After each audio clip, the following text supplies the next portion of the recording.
मैं बाहर हॉल में लेटा हुआ था और मुझे बहुत ठंड लग रही थी। तभी मेरी चाची मुझे देखकर कहने लगी, यहाँ बहुत ज्यादा ठंड है। अगर यहाँ लेटोगे तो बीमार हो जाओगे। तुम एक काम करो, तुम खुशी के कमरे में जाकर लेट जाओ। दरअसल हमारे घर में दो ही कमरे थे और खुशी मेरी चाची की छोटी बहन थी, जो इस वक्त हमारे घर घूमने आई थी। चाची की ये बात सुनकर मैं बहुत खुश हो गया था। मैं चाची की बात मानकर खुशी के कमरे में जाकर लेट गया। खुशी गहरी नींद में थी। जैसे ही आधी रात हुई, मैंने उसके चादर पर हाथ फेरना शुरू कर दिया। मुझे ऐसा लगा जैसे कि वो जाग रही है, पर मुझे कुछ कह नहीं रही है, और शायद वो भी यही चाहती है। उसके बाद मुझे और भी हिम्मत मिल गई थी और मैंने अपना हाथ। हेलो दोस्तों, आज की इस रोमांचक कहानी में आप सभी का स्वागत है। मेरा नाम समीर है। मैं ज्वाइंट फैमिली में रहता हूँ। मेरे पापा, मम्मी और चाचा चाची सब एक साथ रहते हैं। कुछ ही दिनों पहले मेरी चाची की छोटी बहन उनके पास रहने के लिए आई थी। वो मेरी चाची की सबसे छोटी बहन थी, इसलिए उसकी उम्र ज्यादा नहीं थी। वो करीब 22 साल की होगी। वो बहुत ज्यादा सुंदर थी, लेकिन मुझे उसे सुंदर कहने में शर्म आती थी और मुझे ये डर भी लगा रहता था कि कहीं वो ये सब चाची को ना बता दे। मेरे चाचा और पापा दुकान और खेती बाड़ी का काम देखते थे और मेरी मम्मी और चाची घर पर ही रहती थीं। मेरी चाची का एक बेटा भी था जिसका नाम शिखर है और उसकी उम्र 6 साल थी। एक रोज की बात है, हम सब बैठकर खाना खा रहे थे। तभी चाची ने मुझे बताया कि शिखर का जन्मदिन आने वाला है और उस पार्टी में उन्होंने अपने मायके वालों को भी इनवाइट किया है। ये सुनकर मैं बहुत खुश हो गया था। मैंने चाची से पूछा, तो फिर कौन कौन आ रहा है? उन्होंने कहा, मम्मी पापा की तबीयत ठीक नहीं है तो शायद वो दोनों नहीं आ पाएंगे, पर खुशी यहाँ आने के लिए बेकरार है। वो कह रही है मेरे इकलौते भांजे का जन्मदिन है, मैं तो जरूर आऊंगी। चाची बोली, जब वो बस स्टैंड पर आ जाएगी तो तुम उसको ले आना। मैंने उसे तुम्हारा नंबर दे दिया है, वो यहाँ पहुंचते ही तुम्हें फोन कर देगी। चाची की बात सुनकर मैं 7वें आसमान पर था। मैंने खुशी को पहली बार चाचा जी की शादी में देखा था और जिस दिन मैंने उसे देखा था उसी दिन मैं अपना दिल हार गया था। खुशी उस वक्त एक भोली भाली सी लड़की लगती थी और अब तो वो खूबसूरत और जवान महिला हो चुकी होगी। मैंने जल्दी से अपना खाना खत्म किया और अपने कमरे में चला आया। मैंने अलमारी से नए कपड़े निकाले और उन्हें प्रेस करने लगा, क्योंकि आज मैं खुशी को अपनी तरफ आकर्षित करना चाहता था। मैं खुशी को लंबे समय से पसंद करता हूँ, पर आज मुझे ये जानना था कि वो भी मुझे पसंद करती है या नहीं। अब मैं खुशी के फोन का इंतजार कर रहा था। मैं बस यही सोच रहा था कि वो जल्दी से मुझे फोन करे और मैं दौड़ता हुआ उसके पास पहुंच जाऊं और उसे अपने गले से लगा लूं। पर एक हकीकत ये भी थी कि ये सब मैं सपने में ही सोच सकता था, क्योंकि असल में तो मैं कुछ भी नहीं कर सकता था। यही सब सोचते सोचते मैंने अपने कपड़ों पर प्रेस कर ली और नहाने के लिए बाथरूम में घुस गया। वैसे मैं कभी भी अपना फोन बाथरूम लेकर नहीं जाता था, पर आज खुशी की वजह से मैं अपना फोन बाथरूम में लेकर गया था ताकि समय से उसका फोन उठा सकूं। मैंने जल्दी से नहाया और अपने कपड़े पहनकर बाहर आ गया। आज मैंने अपना महंगा वाला परफ्यूम लगाया था, जिसे मैंने अब तक बाहर नहीं निकाला था। कुछ देर बाद मुझे एक अनजान नंबर से फोन आया। मैं समझ चुका था कि ये किसका नंबर है, क्योंकि इस वक्त खुशी के अलावा मुझे और कोई फोन नहीं कर सकता था। मैंने जल्दी से फोन उठाया और मेरे कुछ बोलने से पहले ही सामने से एक मीठी सी आवाज आई। क्या आप समीर बोल रहे हो? मैंने कहा, हाँ मैं समीर बोल रहा हूँ, आप बताओ।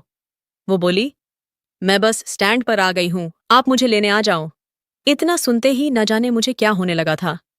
मैंने कहा, आप बस 10 मिनट रुको, मैं अभी आता हूँ। और इतना कहकर मैंने फोन काट दिया।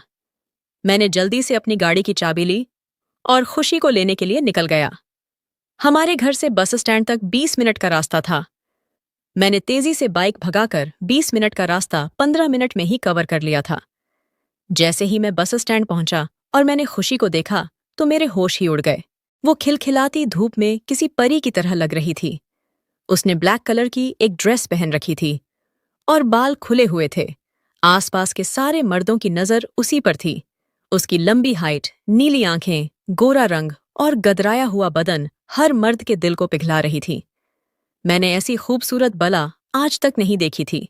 मैं जल्दी से उसके पास पहुंच गया और बस उसे ही देखता रहा। वो दूध से भी ज्यादा सफेद थी।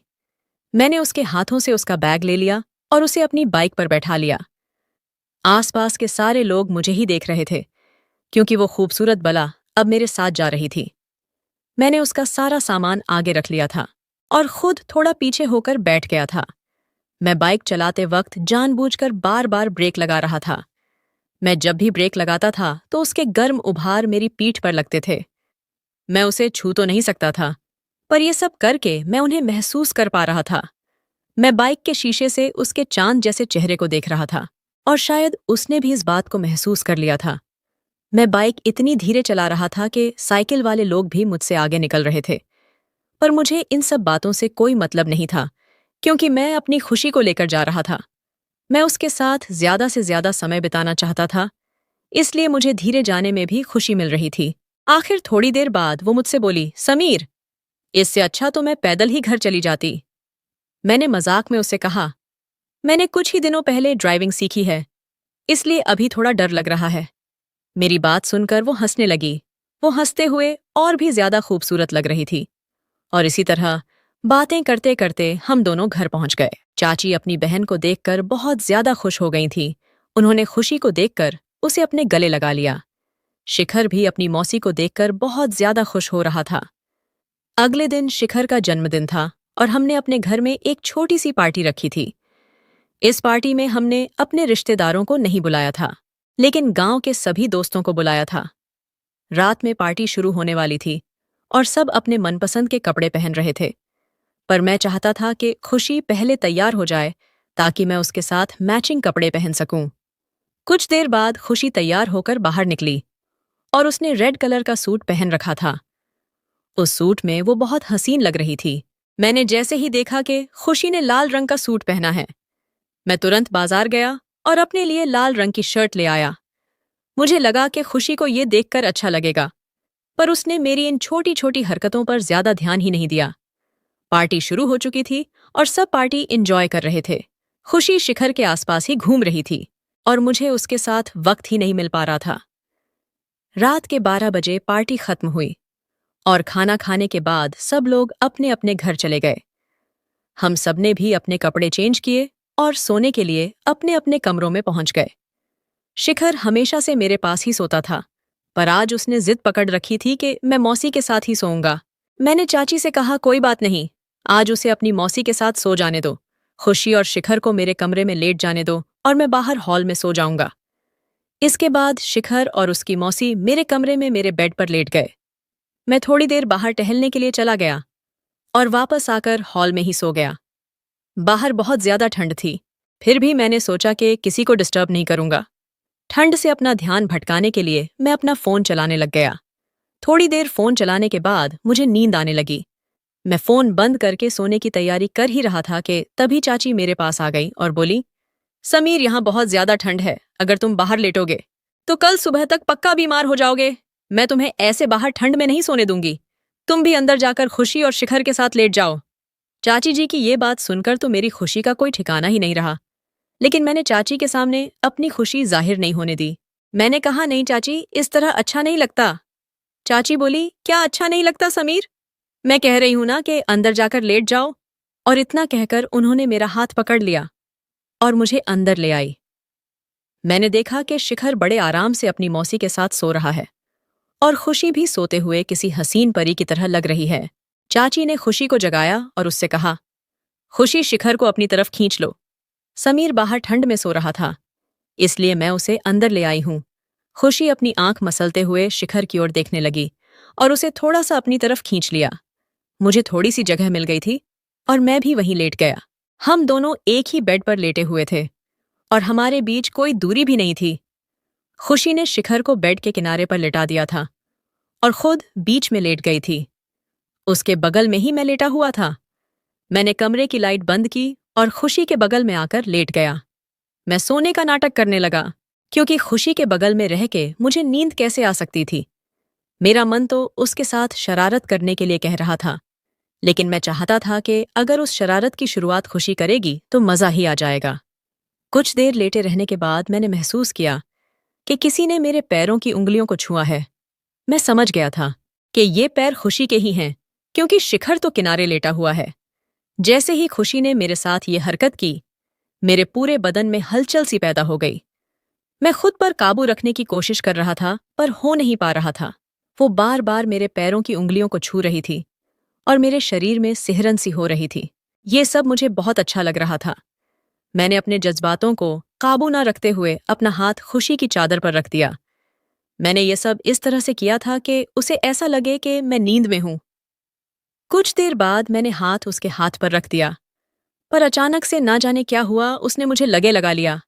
जैसे ही उसने मुझे गले लगाया, वैसे ही मेरे पूरे शरीर में करंट दौड़ गया। पर फिर भी मैं खुद पर काबू रख रहा था, क्योंकि मैं चाहता था कि पहली हरकत खुशी ही करे। पर कुछ देर बाद वो भी खुद पर काबू नहीं कर पाई और हरकत कर बैठी। उसके बाद मैं भी अपने सारे होश खो बैठा। खुशी ने मुझे वो सुख दिया था जिसका मैं बेसब्री से इंतजार कर रहा था। मुझे खुशी ने सबसे बड़ी खुशी दे दी थी। हम सारी रात एक जगह सोते रहे और अगले दिन उसे वापस अपने घर जाना था।